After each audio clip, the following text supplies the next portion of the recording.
Well, the last lesson that we had, we remembered that Nebuchadnezzar learned a very dear and very valuable lesson as to who is in charge over the universe.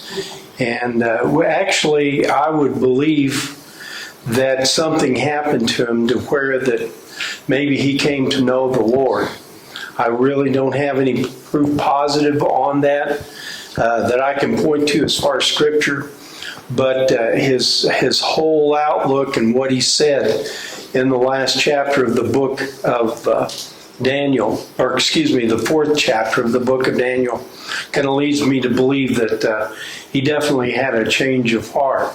So we're going to go into the fifth chapter of the book of Daniel. Before that we do, we're going to notice one thing. You'll find that the ruler at this point is Belshazzar, not Nebuchadnezzar. So there's been a time lapse there, that there's been evidently a change. So to kind of bring up to speed how this change came about, from all indications, he died, that is Nebuchadnezzar, died in about 562 BC, and he was succeeded by his son, unusual name, Evil Merodach, and he is referred to also in the second book of Kings, in the 25th chapter and the 27th verse. He was 2 years as ruler and was assassinated by his brother-in-law, of all things. So this kind of has some drama to it, like a Shakespeare play. Here we got one ruler that's died, another one is assassinated by near of kin. So at this point, he had died about 4 years after that he was assassinated, about 4 years after that he had taken the throne. And his throne was left to his son, Labashi Marduk, later, who was, after about 2 months of being declared or being recognized as a ruler in Babylon, he died, and he was deposed by a priestly revolution. Now, this kind of brings us to our point right now. There was a priest, a former priest of Nebuchadnezzar. His name was Nabonidus. He was a priest and also kind of a makeshift king. It turns out that he was more interested in the religious pursuits and kind of bringing Babylon kind of back to where they had been before, and also to pursue other interests that pertain to the kingdom. So as a result of that, his son Belshazzar comes on the scene. Okay, and that's why we start out with the fifth chapter with Belshazzar being the noted or being the recognized king. Now, in actuality, both he and his father shared the throne. But as far as like the kingly duties were concerned, Belshazzar was the kind of a co-regent there. This is important because when you get to the point in the account where that he offers a position to Daniel as third in the kingdom, that is, they were going to make Daniel kind of like a third co-regent. So it would have been Belshazzar, Daniel, and Nabonidus. I can never pronounce that name, but Nabonidus, they would have shared the throne. So we find that at this point, Belshazzar is the recognized king, the recognized ruler. Now there's an interesting thing that's also going on at the same time. Persia is expanding their empire, and they're knocking on the door, so to speak, of Babylon. They've already taken quite a bit of Babylon's territory. Now they're practically, as the old saying goes, they're the enemies at the gate, so to speak. But at this time, Belshazzar decides to throw a great feast. Instead of seeking some other way out for his country, he decides to throw a big party. And that's where we're going to begin in the first verse. Belshazzar the king made a great feast for 1,000 of his lords and drank wine before the 1,000. And Belshazzar, while he tasted the wine, okay, this is where he got this idea. I don't know. The only thing that I can see out of it is that he was really going to prove that he was king, that he was ruler, and that he was going to show it by drinking out of the vessels of the God of Israel. So he commanded that the golden and silver vessels, which his father Nebuchadnezzar had taken out of the temple, which was in Jerusalem, that the king and his princes, his wives, and concubines might drink therein. Third verse, then they brought the golden vessels that were taken out of the temple of the house of God, which was at Jerusalem, and the king and his princes, his wives, and his concubines drank in them. Instead of giving homage unto the God of Israel, I mean, after all, he was violating the use of these vessels in such a way. He decided in the fourth verse that as they drank the wine, they were going to praise the gods of gold, of silver, of brass, of iron, of wood, and of stone. In other words, all the gods of the Babylonians. So he was not expecting what happened later to take place. And I think that at this point, we remember how that we've read that God puts up rulers, he takes down rulers, he raises up countries, he puts down those countries. And it's always according to a plan, a long-range plan that he had. If you remember about the image that Nebuchadnezzar saw, we're going to see that after the head of gold, which was Babylon, after that it falls, then the shoulders of silver is going to be representative of the Persian Empire. And then we're going to be introduced to a king by the name of Darius and also another ruler by the name of Cyrus. They're going to be very instrumental later on in the return of the people of God to Jerusalem. So while that he was partying and probably in a very inebriated state, in the same hour, all of a sudden, against one of the visible walls of the hallway that they were in, there came forth fingers of a man's hand and wrote over against the candlestick. I picked up on this about the candlestick, and I wondered, would this have been the candlestick that was in the holy place? Was it the candlestick that was used in the tabernacle in the temple of God?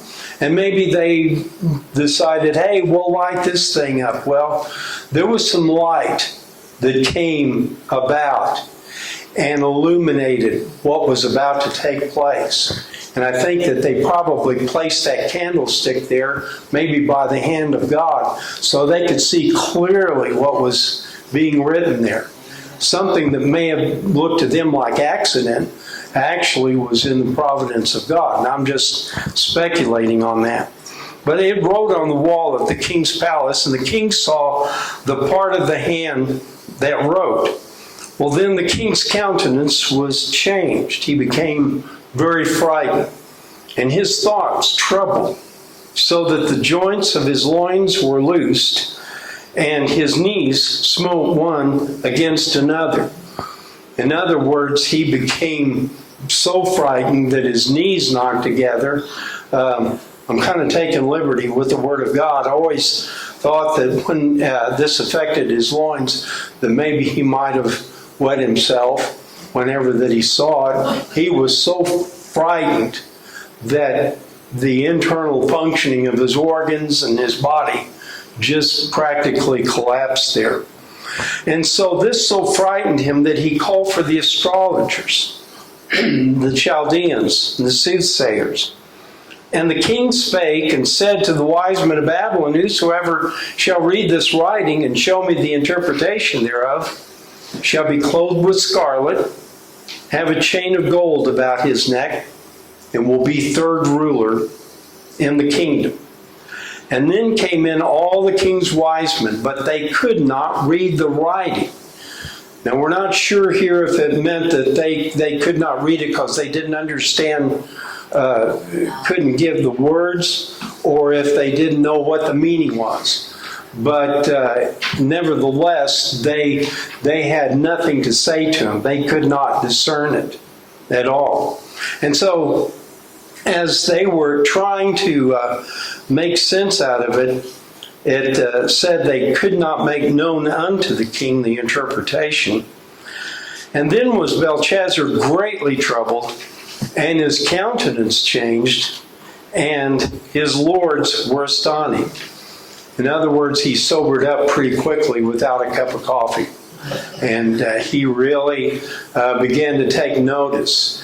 And so, once again, the wise men could not interpret what was being written upon the wall.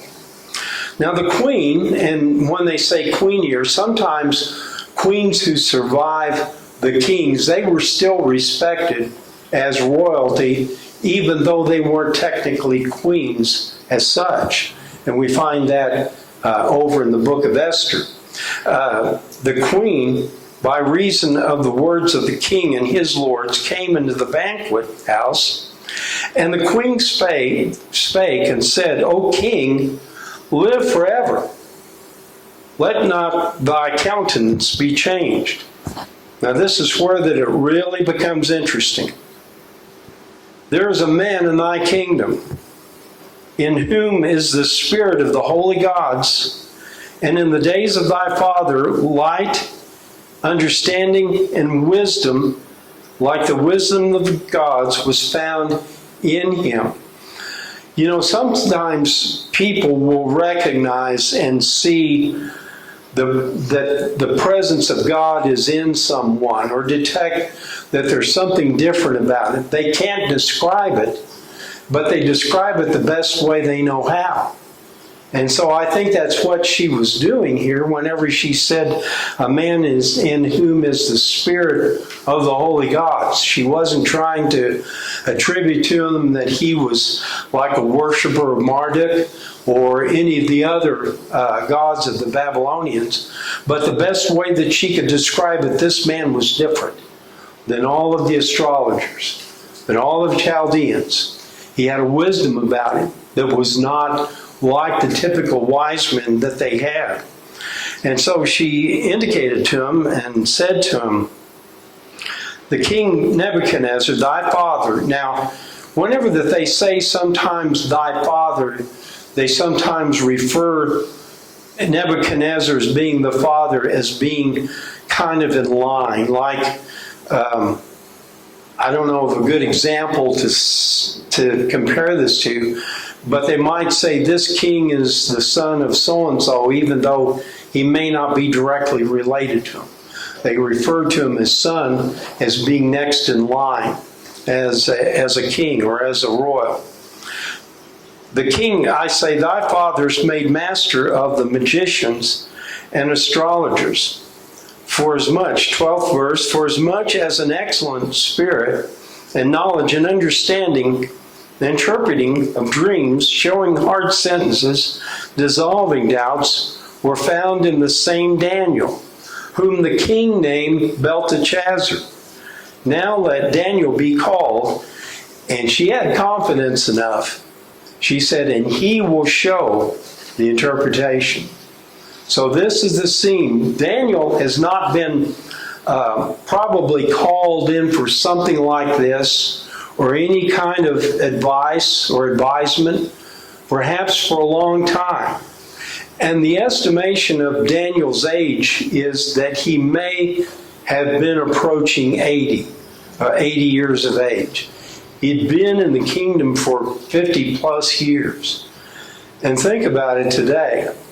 He's been there for 50 years and he's still loyal and still worshiping God. He never forgot his God. And we'll see that later on in the 6th chapter. Then Daniel was brought in before the king, and the king spake and said unto Daniel, Art thou that Daniel which art of the children of the captivity of Judah, whom the king my father brought out of Jewry? Now in a way, he kind of, even though that Daniel was a very high official, Belshazzar was kind of like, you're one of those captives that was brought in by my grandfather. You know, kind of a little smug about it, so to speak. That's what I kind of see in the way that he addressed Daniel. But then he said, I have heard of thee that the spirit of the gods is in thee. Now, once again, he's describing the spirit of God in about the best way he knows how, in saying the spirit of the gods. He didn't know Yahweh. He didn't know the Lord God. He just described the divine nature that was in Daniel the best way he knew how. And that light and understanding and excellent wisdom is found in thee. Now the wise men, the astrologers, have been brought in before me, that they should read this writing and make known unto me the interpretation thereof. But they could not show the interpretation of the thing. And I have heard of thee that thou canst make interpretations, dissolve doubts. Now if thou canst read this writing and make known to me the interpretation, thou shalt be clothed with scarlet, and have a chain of gold about thy neck, and be third ruler in the kingdom. Now think about this for a moment. It's almost like Joseph's situation whenever that he was in Egypt.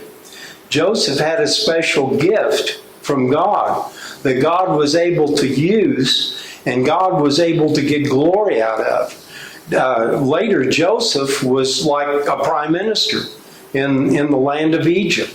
And so the same thing is happening here in a sense with Daniel. He's promised that, hey, if you can tell us what this is all about, you know, this is the honor that we will give you. And you'll be a co-regent along with me and my father. And so that sounds pretty enticing, doesn't it? And you know, sometimes it's like, would Daniel sell himself out, interpret this, and say, King, everything's going to be all right, but this is what it says? You know, in a way, it was another slam upon Daniel, because Belshazzar knew, with the Persians about to knock down the gate, that this isn't going to last very long. And so I'll promise him anything to get him to interpret this. I'll give him anything. And he won't be regent for very long. Well, neither will Belshazzar, for that matter. He's not going to get out of this situation that's about to come upon him either. Daniel answered, and look at what Daniel says. He says, let thy gifts be to thyself. In other words, Daniel was saying, you can't buy the things of God. And that's so true today. They're without price. Salvation is without price. It can't be bought. And so the things of God are without price. There's no way you can put a value, an earthly value, upon it.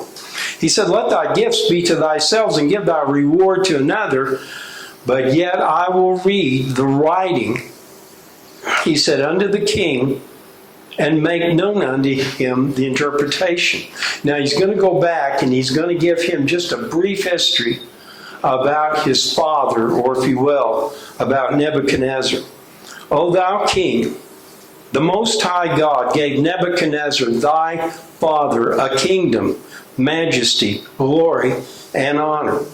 God gave this unto him, Belshazzar. He did not get it himself. God put everything into place to where that he would be king. And for all the majesty that he gave him, all the kings, nations, languages, trembled and feared before him whom he would show, and whom he kept alive. Let me go back and read that again. That didn't come out right. Whom he slew, and whom he kept alive. In other words, he held life and death of every individual in that kingdom within his hands to do as he wanted to do. And whom he set up, and whom he put down. But then something happened to Nebuchadnezzar, and he was hoping perhaps that Belshazzar would take note of this. But when his heart was lifted up and his mind hardened in pride, he was deposed from his kingly throne and his glory, and they took his glory from him. God sets them up and God can take them down. And there's a verse of scripture that says in the book of Proverbs that pride goeth before destruction and a haughty spirit before the fall. This is a very good example of it right here, because we look in the 21st verse, the result of it, he was driven from the sons of men, his heart was made likened unto the beast, and his dwelling was with the wild asses, and they fed him with grass like oxen, and his body was wet with the dew of heaven, and he remained in that condition. And remember, for 7 times, 7 years, he was out in the field acting like an animal. Acting like an animal. God can do anything that he wants to, and he sure did with Nebuchadnezzar. And he was in that condition until that he knew that the Most High God ruled in the kingdom of men, and he appointed over it whomsoever he will. I want to read that again because it's so true. He was in that condition till he knew that the Most High God ruled in the kingdom of men, and that he appointed over it whomsoever he will. You know, we could even go back to Joseph and use Joseph as an example. God brought Joseph up to the officeship of a prime minister. Someone that probably only knew how to take care of sheep and take care of... David's going to be another example. David goes all the way from keeping sheep to becoming the anointed of Israel. And thou his son, O Belshazzar, hast not humbled thy heart. Now Daniel was very direct with him. I mean, he said, this is the condition that your heart is in right now. That thou hast not humbled thine heart, though thou knewest all this. Belshazzar, you had an example before you of Nebuchadnezzar, and you are following in the very same pathway. The same thing is very likely to happen to you.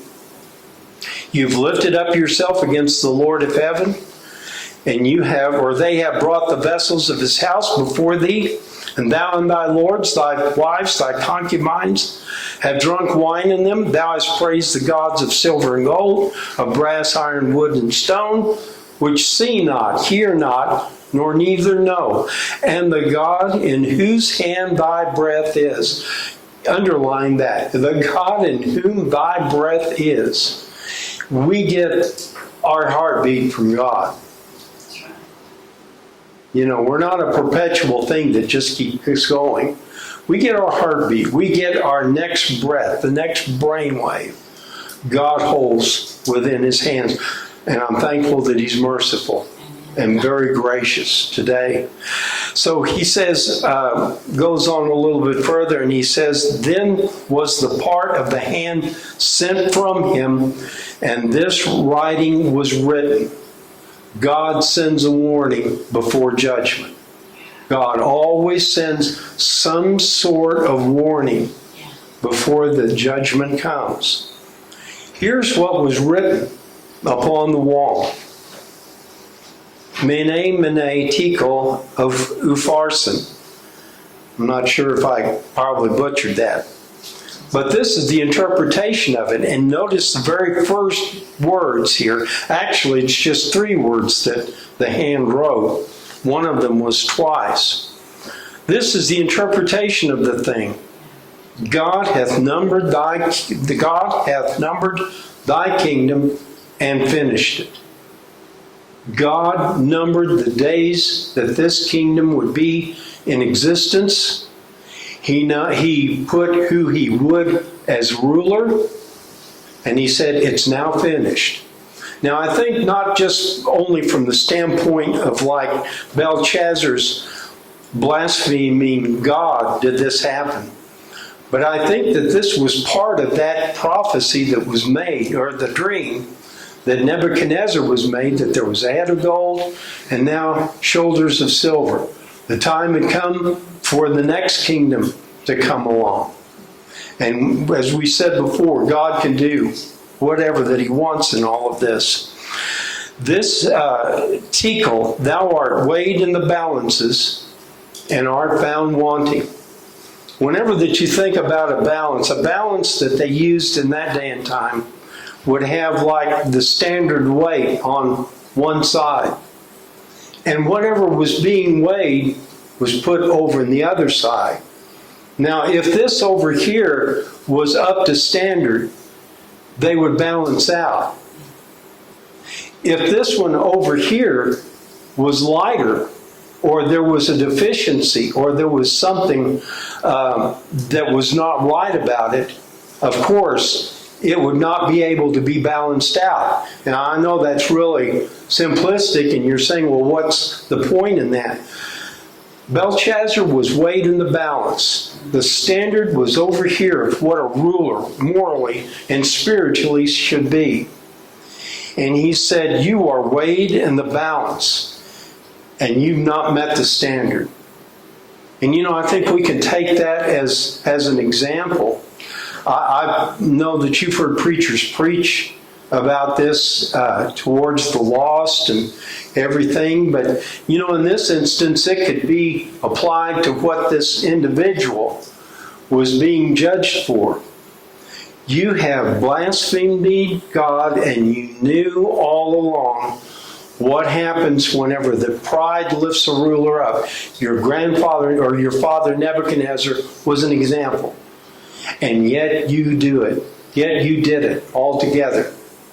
And he said, so therefore, he said, you have been judged. You've been weighed in the balance, and you've come up short. And there's nothing to offset that. No way you can compromise it in any way. You're weighed in the balances, and you're found wanting. And then there is a sentence with this. Now, the word Paris is the same thing as Upharsin. He said, thy kingdom is divided. God didn't say, your kingdom is going to be divided. He said, it's divided already. He said, your kingdom is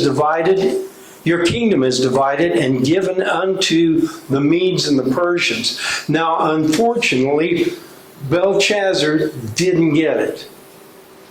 He didn't get it. He didn't get what was about to take place, because he went ahead with the ceremony, with the party, and then commanded Belshazzar that they clothe Daniel with scarlet and put a chain of gold about his neck, and made a proclamation concerning him that he should be third ruler in the kingdom. He didn't get it. Or else he ignored it. One way or the other, it was over with. And look at what it says in the 30th and the 31st verses. In that same night, Belshazzar, the king of the Chaldeans, was slain. And Darius the Median, or if you will, the Persian, took the kingdom, being about 62 years old. Remember, now the head of the image has crumbled. Now we bring on the shoulders of silver, the Persian Empire.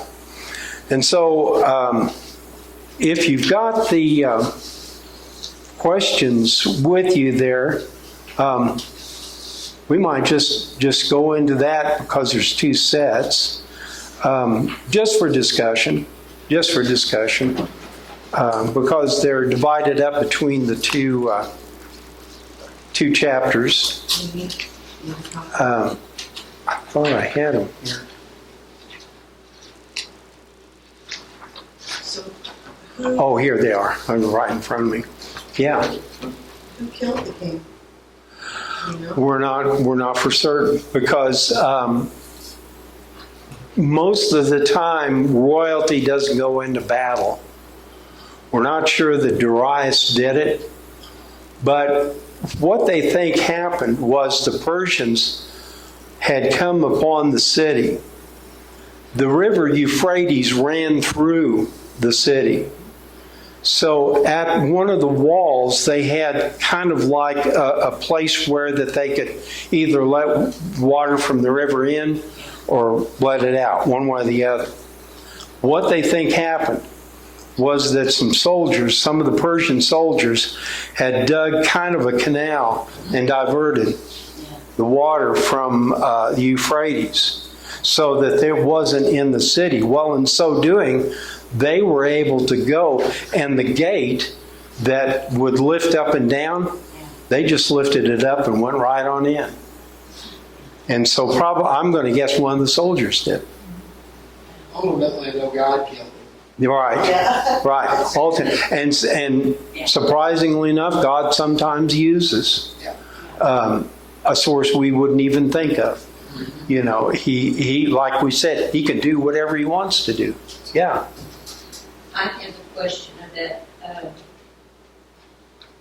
about the writing. Yeah. It says that the writing was many, many tekel of Harrison. Uh-huh. What's up Harrison mean? Well, that's Uparison or Paris. Sometimes in the Bible you'll see it like that.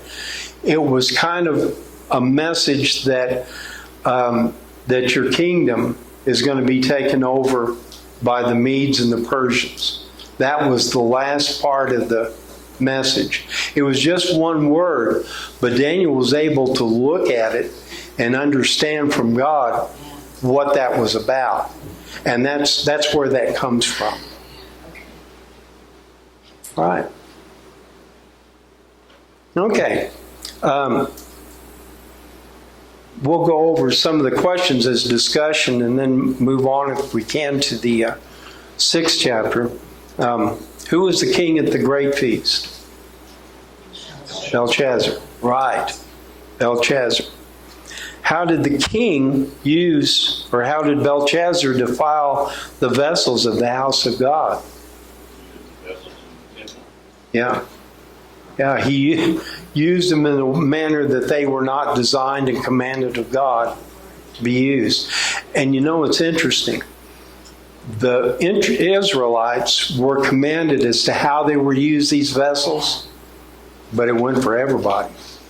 You know, we'll find when you get into some of the other writings how that other things that might have been captured by Philistines or whatever, even though that it was commanded to be used a certain way for the children of Israel, didn't make any difference. If somebody violated it, whatever would come upon them for violating it would come upon a Gentile too. Okay. What was the king's reaction to the finger writing on the wall? Scared. I'm scared. Yeah, scared out of his wits, wasn't he? Yeah. I think it kind of sobered him up quickly when he saw that. It got his attention, definitely. Okay, this 4th one is interesting. What did the king promise to whoever could read and interpret the writing on the wall for him? Whoever put together these multiple choice, you can tell what kind of fan they are. Yeah. But you notice which comes first, the purple?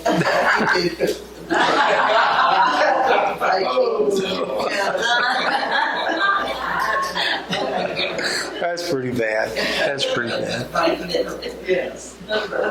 But this was what was promised, wasn't it? To be made third in the kingdom, to have the garment of a royal and the chain that identified that individual as king. Yeah.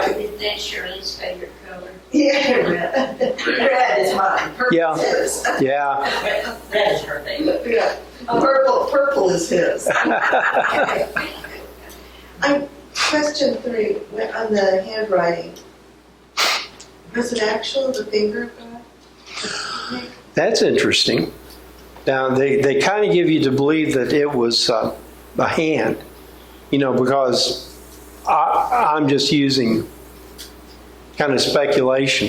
Finger would be hard to see, but a hand with a finger, a hand detached with the finger, that would get somebody's attention. Now, where else do we find that the finger of God wrote something on stone? Yeah. When Moses received the law, Yeah. he said it was written with the finger of God. Now, who else in the New Testament used his finger to write in the sand? Oh, Jesus. Jesus. Yeah. Jesus, yeah. So he intervenes in everything, Yes. but it's in a way that it gets our attention. And that's a sermon in itself, right there. Save it. Save it. Not tonight, right?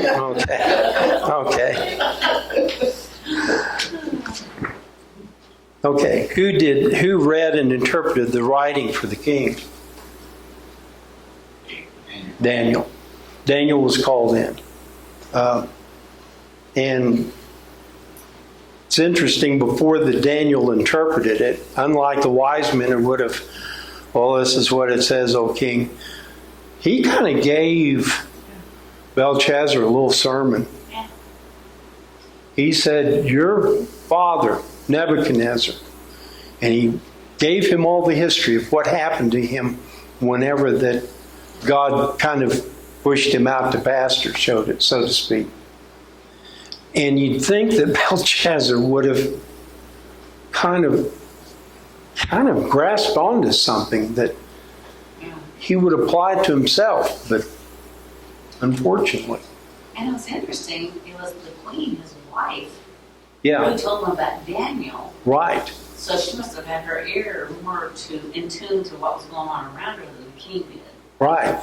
Yeah, that's a good point, because she remembered, Yes, she did. yeah, that Daniel had done this before, and that he interpreted things that that the soothsayers and the wise men and so on and so forth, she was able to remember that and bring that to their attention. Another God thing. Yeah, exactly. You said the queens had royalty after they reigned. After that. Yeah, they were recognized as a queen, but not in the sense of like they were ruling. Does she still have any authority or anything? Expected me. Probably, I'm not sure in that day. Now, it's kind of way to compare it today is like when Queen Elizabeth in England took the throne. Her mother had been queen. Well, she was still referred to as the Queen Mother. Now, I'm sure she had some input, into making decisions and things like that, but I'm not sure it's like absolute rule. But it would be the same principle on that. So you think this was like Nebuchadnezzar's wife or his Quite, daughter, perhaps? Or, well, quite possibly. One or the other. because she'd been there when Right. first. Right. She had been witness to Nebuchadnezzar, perhaps whenever Daniel interpreted the first thing that was revealed to him by the Lord, by God. Yeah, that's a good thought. Okay, what did Daniel say about the gifts that were offered to him? give them to somebody else. Said, I'm not here for it. I'm here to interpret what's been written. And we talked about the interpretation of the interpretation of the writing on the wall. 3 words, but what an effect that they had. And as we said before, God always gives warning. And I think he gave ample warning. A sermon from Daniel, and then the very finger of God writing the 3 words that Daniel interpreted. Okay, what happened to Nebuchadnezzar? Or Belshazzar? Yeah, exactly. So we said before, God raises them and God takes them out. Okay, we're going to go into the 6th chapter. And now the king that is there in rule, they've taken over the Babylonian kingdom. This is the Persian kingdom. Now you'll hear them refer to Cyrus off and on. And there's some thought that Darius may have been a name for Cyrus, the great king. There's some thought that Darius was just over that particular area, and Cyrus was the overall ruler. In other words, it would be like a president over a land, but maybe you have a governor over the state of Missouri. Possibly. They're not really sure, and this is just speculation. But starting with the first verse. And so it pleased Darius to set over the kingdom 120 princes, which should be over the whole kingdom. And over these 3 presidents, of whom Daniel was the first, that the princes might give accounts unto them, and the king should have no damage. Then this Daniel was preferred above the presidents, princes, because an excellent spirit was in him. Once again, the only way they could describe the Holy Spirit was it was an excellent spirit. So at any rate, you see where that they set up about 120. Remember that was the same number in the book of Esther that Ahasuerus or Artaxerxes had throughout the land of Persia.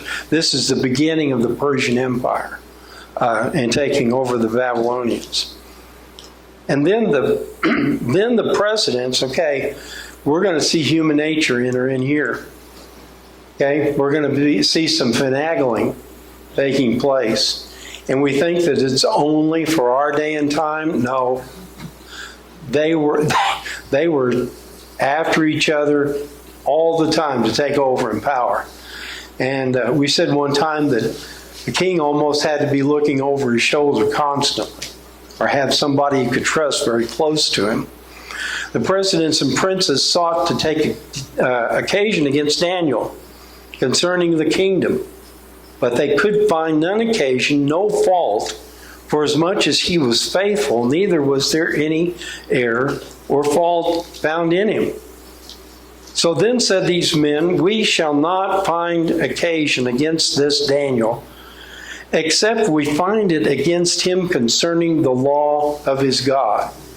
They knew he was so devoted to God that they were going to work out something as pertaining to his allegiance to God.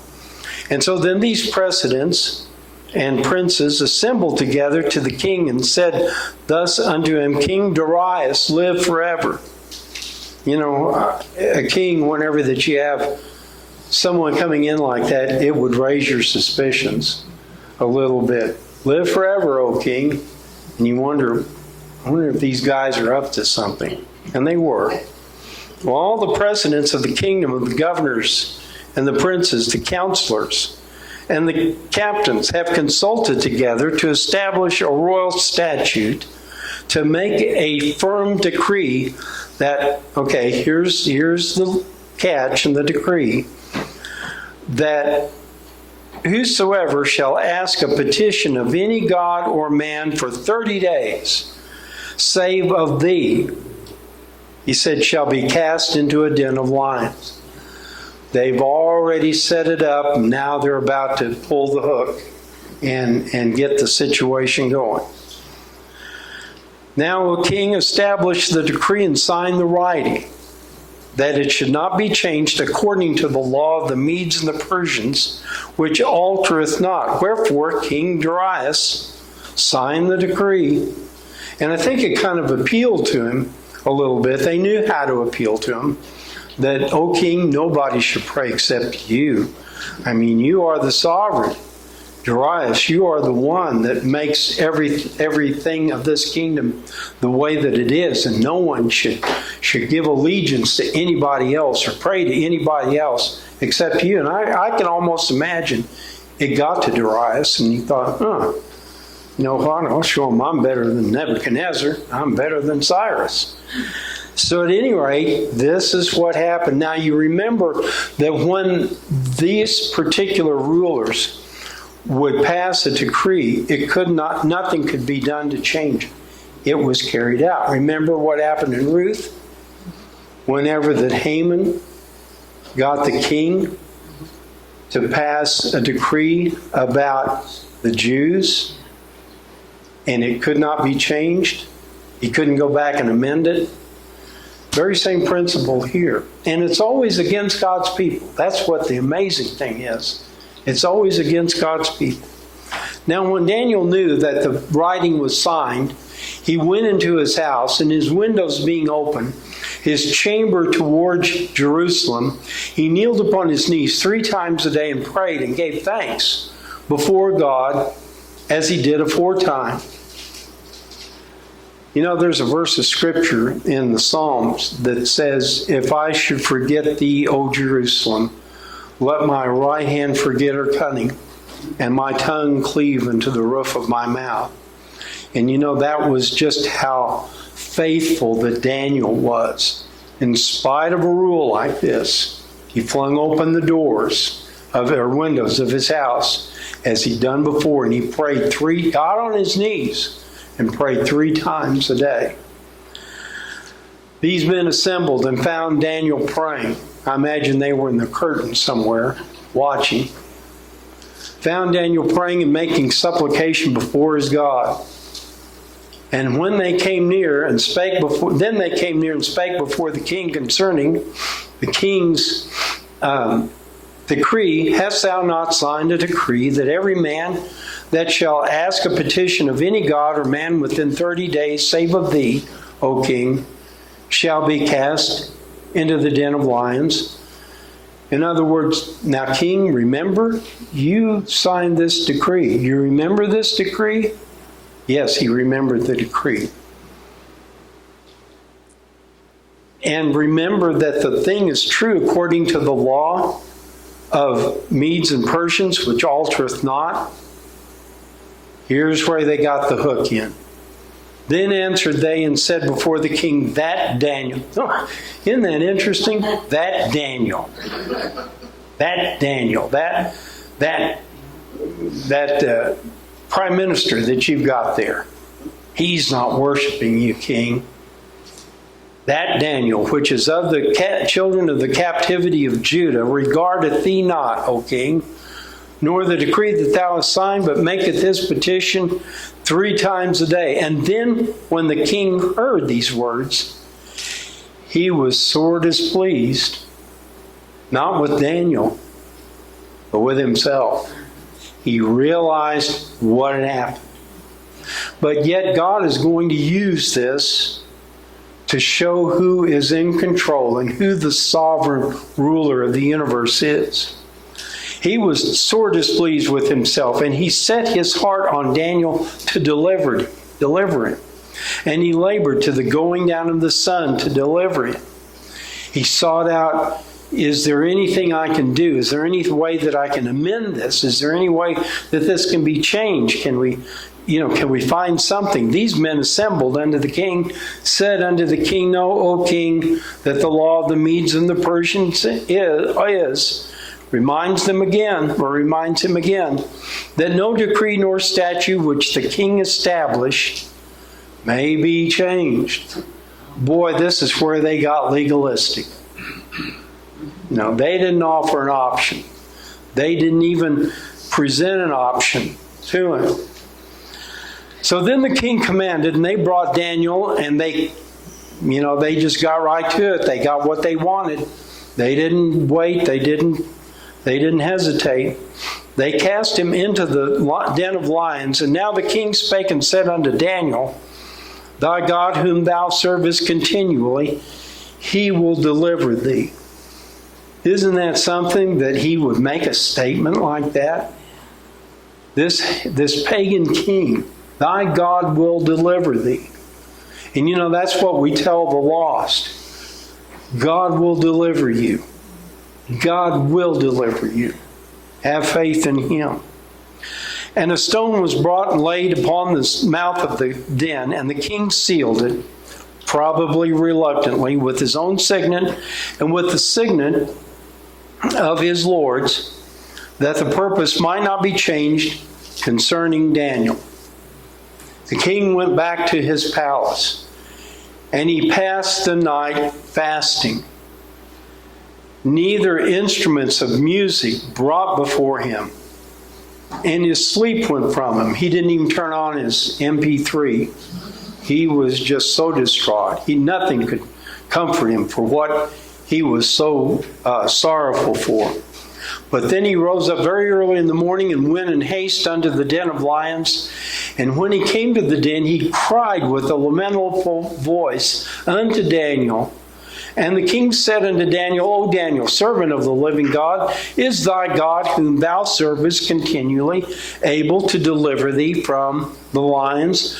There was a glimmer of hope there with the king, because knowing the nature of lions and knowing what normally would happen, he wouldn't have even spoke Daniel's name or addressed him, but he had this hope.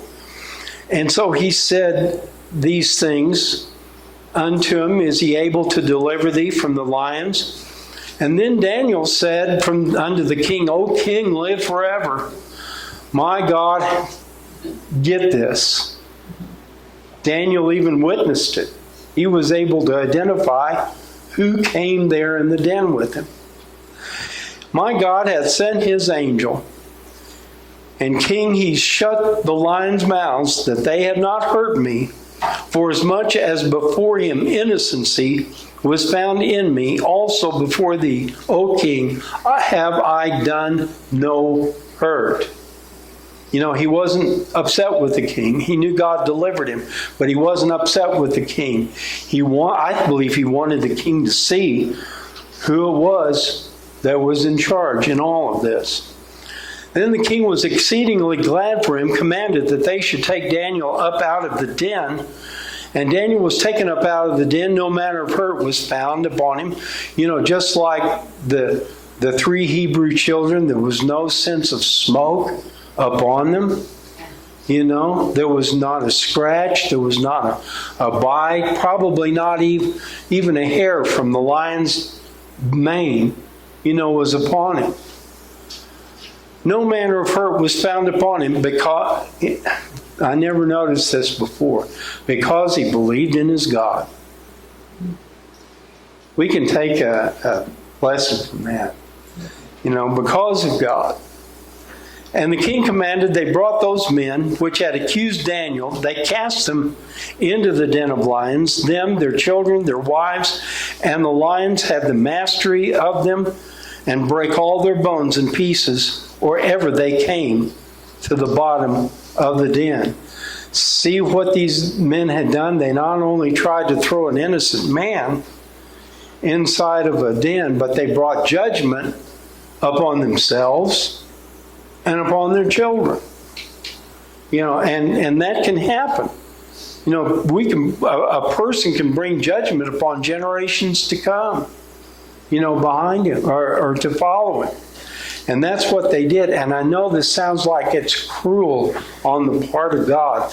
I don't have an explanation for it, except that these men were at fault for their children dying and for their wives dying.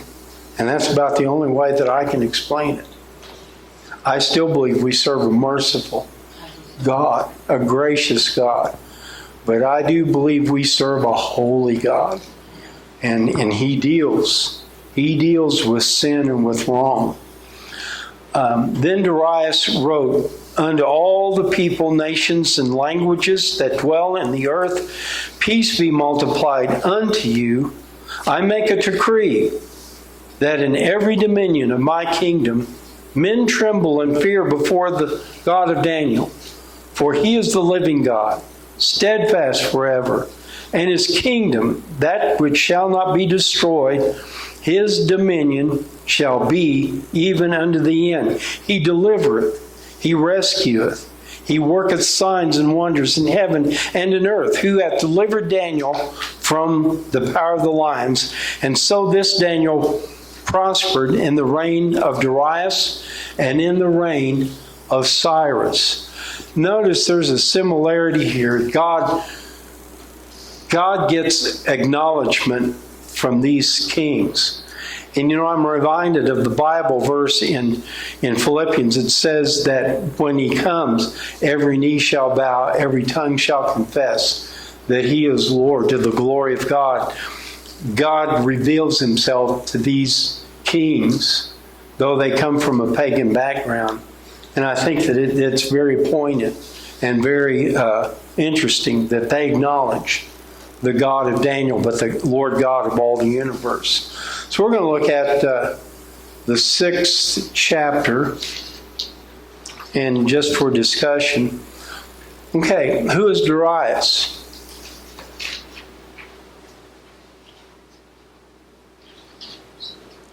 King of the Medes and Persians. Yes. Medes and the Persians, they're the next ones who come along. Did the king prefer Daniel above all the others that were set within his realm? Yes, he did. Daniel proved himself. And with God's help, he was able to be used of God. So do you think they just became jealous, the others? That's why they were trying to find... I think it was. I think it was, and not because that maybe Darius gave an extra portion of meat to Daniel or clothed him with a regal robe or anything. I think they were just jealous of the individual. Not how he was treated, but they were just jealous of the wisdom and the knowledge and the gifts that God had given unto him. So it's no different than today when people Not really. in positions will try to... Yeah. It's the same thing. People think that in businesses and so on and so forth that there's a lot of backstabbing and this and that that's going on, and that's just characteristic for the times we live in. No, this has gone on forever. You can go all the way back to Cain's killing Abel. There's where it started. And it's a hatred, it's a jealousy. And whenever the sin is finished, it brings forth death, the Bible says in one place. It brought forth these men in the end. Was it also because of his character, because of who he was, I think that so. condemned them? I think so. Because he wasn't, notice whenever that they referred to Daniel and others referred to him, they said he's got the spirit of the holy gods within him. And they complimented about his wisdom, and he has the gods that have placed this within him. And I think they were really probably more jealous of that and the compliment that was paid to him, just like Joseph's brothers were jealous because Joseph not only had a coat of many colors, because Joseph was a dreamer, and obviously God had blessed him. So I think people encounter that today too. Yeah, I do. Yeah. Yeah, I think about our young people and how hard not to go along with crowds all the time, because sometimes as Christian young people, they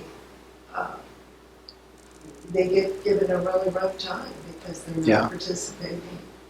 Yeah. And people can make their lives, even in school, rough for them. Yeah.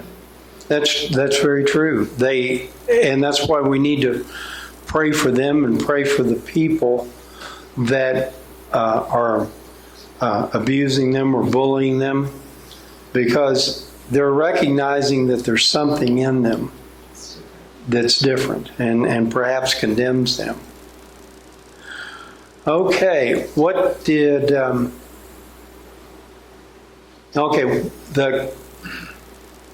did the governors and satraps find fault in Daniel? Yeah, he did.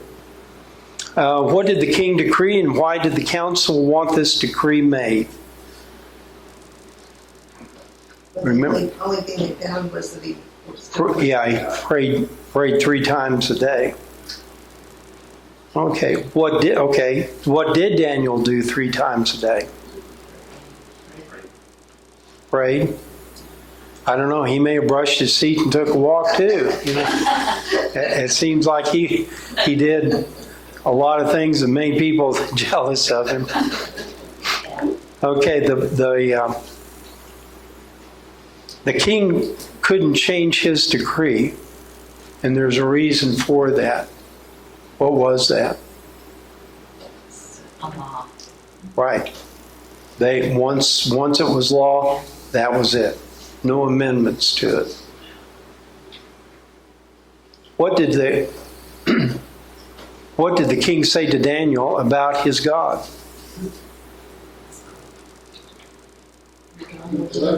Yes, exactly. The next day when the king came to the lion's den, what did he ask Daniel? Should be unable to do it. Yeah. So the day before he said he would, now didn't do it. Yeah, exactly. And I don't think it was so much a lack of faith as it was there was a hope that was exercised there too. Okay, what was Daniel's answer to the king?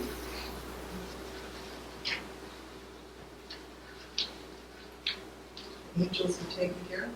Yeah. Shut the lion's mouth. Isn't that amazing? Daniel was able to identify that an angel would come and specifically did something. Shut the lion's mouth. So do you think that was Jesus incarnate?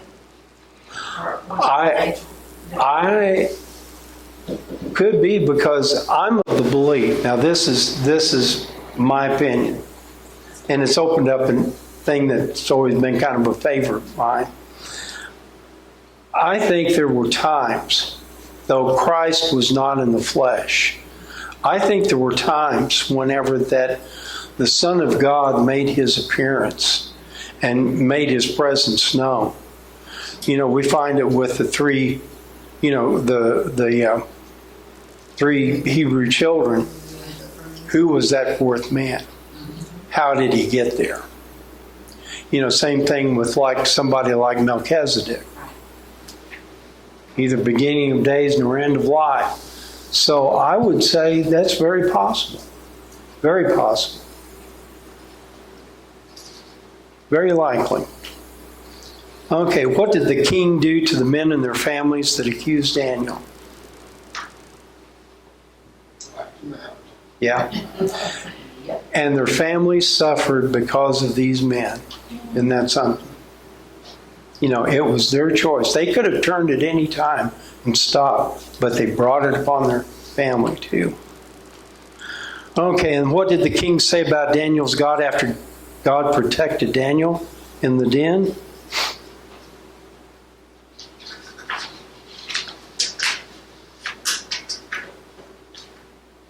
Made another decree. Right. Another acknowledgement of the true and the living God, isn't he?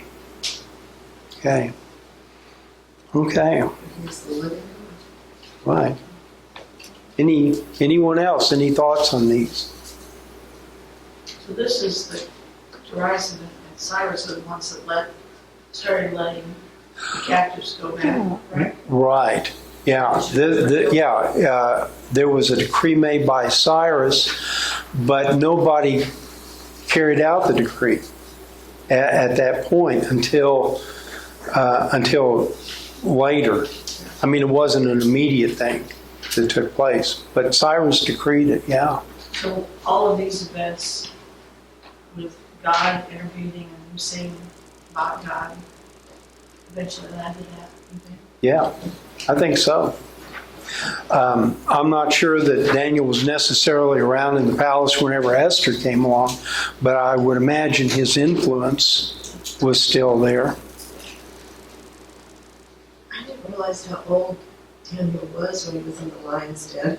I still have it in my head that he was a young man. Well, in Sunday school, Yeah, you're sure, I yes, know. All my Sunday school literature growing up was he was a young boy, but Yeah, to think he was in his 80s. Yeah. yeah, he would have been in his 80s. I'm not sure when he passed. To have that faith and that persecution that he went through for all those years. Right, yeah. He never went. And he never saw his homeland again. You know, but God used him in the midst of captivity. That's right. You know, he was very, very much instrumental in the people of God coming back. Right. Anything else? Yeah. I know I'm always kind of way out there, but to me, when you start in on these, you're thinking this is all something that happened, centuries ago. But by the same thing, you can tie it all in today, how God is in control. He puts people in charge of nations and countries and groups of people and things. And, it looks like they're invincible. Yeah. But, they can't be touched. And all at once, they're gone.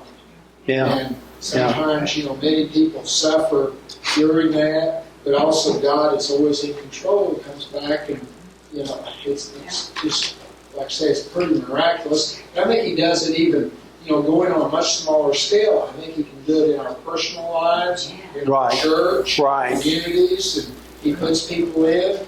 Yeah. And at a point in time, whenever He sees it's time, they're gone, one way or another. Yeah. Or we're gone. Yeah. Whatever the case may be. Yeah, exactly. Like this weekend when that Iranian president Exactly. went down in the helicopter. Exactly. Just like that. Would have thought it would have been helpful if somebody assassinated. Well, Yeah. it wasn't. It was. Yeah. So, and that's what I thought of whenever Yeah. they were reporting that. They were very surprised. Yes. It was not planned. Yeah, there's still no explanation for it yet. And Or at least that they'll release. It's all going to follow surrounding that, I think, too. Yeah. I think that's just a piece of the puzzle there. That's correct. So too. Yeah. There's always more. So God says no. Paul Harvey hasn't announced the rest of the story. Yeah. We would be really surprised at events that have taken place that if you could look behind the scenes, Oh my goodness. there would be, God bringing this about, achieving this. I've always thought that God has more to do with history than man does. Absolutely. Yeah. More our lives. Yeah, exactly. Right. Anyone else? Thank you. Yeah. I appreciate your attention. Thank you so much. We'll look, and the reason why we kind of divided it up the way that we did, we're going into the prophecies of Daniel. Now, when we go into the 7th chapter, you're going to see Belshazzar's name. And someone will say, well, I thought Belshazzar died back over here with Darius's take over the kingdom. They think that when Daniel had these visions, it was in between Nebuchadnezzar and Belshazzar. That was kind of where we don't hear much about Daniel, but he was probably receiving these things from God at the time. And they're very interesting because they have to do with history also, Yes. and God's hand in history.